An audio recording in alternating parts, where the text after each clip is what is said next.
আমি এই দিনটার জন্য অপেক্ষা করছিলাম কবে যে শীত চলে আসবে। ইনশাআল্লাহ শীত চলে এসেছে। গরম গরম ভাতের সাথে এই রেসিপিটা থাকলে আর কি লাগে বলুন তো। এটা দিয়ে শুধু খাওয়া হয়ে যাবে। আসসালামু আলাইকুম। আজকে আমি ফুলকপি আর টমেটো দিয়ে বোয়াল মাছ রান্নার রেসিপি আপনাদের সাথে শেয়ার করছি।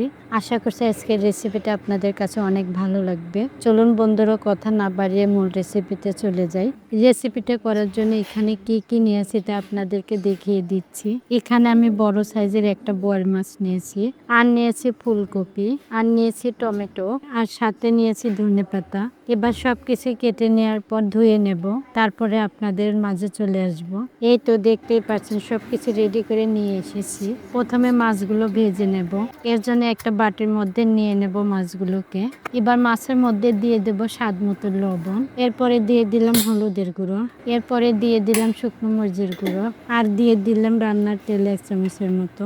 এবার মশলার সাথে মাছগুলো খুব ভালো করে মাখিয়ে নেব। মাছটা ভাজার আগে অবশ্যই তেল দিয়ে মাখিয়ে নেবেন, তাহলে ভাজার সময় মাছটা লেগে ধরবে না, তুলতে সুবিধা হবে। তো দেখতেই পাচ্ছেন মশলাটার সাথে খুব ভালো করে মাখিয়ে নিয়েছি। এবার মাছগুলোকে ভেজে নেওয়ার পালা। মাছগুলোকে ভাজার জন্য আমি চুলোয় একটা ফ্রাই প্যান বসিয়ে দিয়েছি। এবার ফ্রাই প্যানের মধ্যে দিয়ে দেব কিছুটা পরিমাণে রান্নার তেল। তেলটা দেওয়ার পর প্রচুর গরম করে নিয়েছি। এখন মাছগুলোকে দিয়ে দেব। আপনারা অবশ্যই মাছগুলো দেওয়ার আগে তেলটা প্রচুর গরম করে নেবেন। তো দেখতেই পাচ্ছেন সবগুলো মাছই দিয়ে দিয়েছি। এবার চুলার আঁচটা মাঝামাঝি রেখে 2 সাইডে খুব ভালো করে ভেজে নেব। তবে অতটা কড়া করে ভাজবো না, মিডিয়াম করে ভেজে নেব। এই তো দেখতে পাচ্ছেন আমি কতটুকু করে ভেজে নিয়েছি। মাছগুলো অলরেডি ভাজা হয়ে গেছে। এখন তেলের মধ্যে থেকে মাছগুলোকে তুলে নেব। ওই তেলের মধ্যে দিয়ে দেব কিছুটা পরিমাণে পেঁয়াজ কুচি, এরপরে দিয়ে দেব একটা তেজপাতা ছিঁড়ে। এবার পেঁয়াজগুলোকে কিছুক্ষণ ভেজে নেব। পেঁয়াজগুলোকে এই পর্যায়ে ভেজে নিয়েছি। এখন এর মধ্যে মশলাগুলো অ্যাড করব। প্রথমেই দিয়ে দিলাম হলুদের গুঁড়ো 1/2 টেবিল চামচ, এরপরে দিয়ে দিলাম শুকনো মরিচ 1/2 টেবিল চামচ, আর দিয়ে দিলাম কয়েকটা কাঁচামরিচের ফালি। এখন অল্প একটু পানি দিয়ে মশলাগুলো কষিয়ে নেব। এবার মশলাগুলোকে খুব ভালো করে কষিয়ে নেব, যতক্ষণ না পর্যন্ত এর মধ্যে থেকে তেল না বের হচ্ছে ততক্ষণ এইভাবে কষিয়ে নেব। এবার দেখতেই পাচ্ছেন কষাতে কষাতে এর মধ্যে থেকে তেল বেরিয়েছে। এখন এই পর্যায়ে সবজিগুলো দিয়ে দেব। আমি এখন টমেটোগুলো দিয়ে দিলাম, আপনারা চাইলে পরেও দিতে পারেন। স্বাদ মতো লবণ 1/2 টেবিল চামচ। এবার লবণটা দেওয়ার পর কিছুক্ষণের জন্য নাড়াচাড়া করে দিয়ে দিচ্ছি। এখন আমি ফুলকপিগুলো দিয়ে দেব। ফুলকপিগুলো দেওয়ার পর আবারও আমি কিছুক্ষণ কষিয়ে নেব।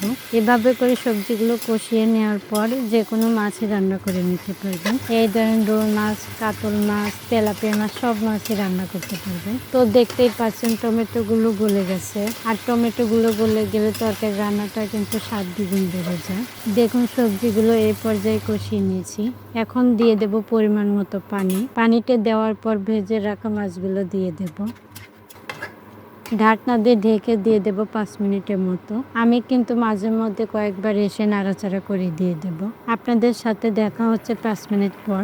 এখন দিয়ে দেব ধনেপাতা। ধনেপাতাটা দেওয়ার পর আবারও কিছুক্ষণ কুক করে নেব। তরকারিটা দিয়ে ধনেপাতা খুব সুন্দর একটা ঘ্রাণ বেরিয়েছে। এভাবে করে যদি সবজি দিয়ে বোয়াল মাছ রান্না করেন, প্লেটের ভাতে একটাও থাকবে না, কথা দিচ্ছি। বারবার রান্না করে খেতে ইচ্ছে করবে। মাশাআল্লাহ, তরকারির কালারটাও অনেক সুন্দর এসেছে, আর রান্নাটা হয়ে এসেছে। এটা চুলাই থেকে নামানোর সঙ্গে সঙ্গে শেষ হয়ে যাবে। মাশাআল্লাহ, গরম গরম ভাতের সাথে এই রেসিপিটা থাকলে আর কি লাগে বলুন তো। এটা দিয়ে শুধু খাওয়া হয়ে যাবে। আশা করছি আজকের রেসিপিটাও আপনাদের কাছে অনেক ভালো লেগেছে।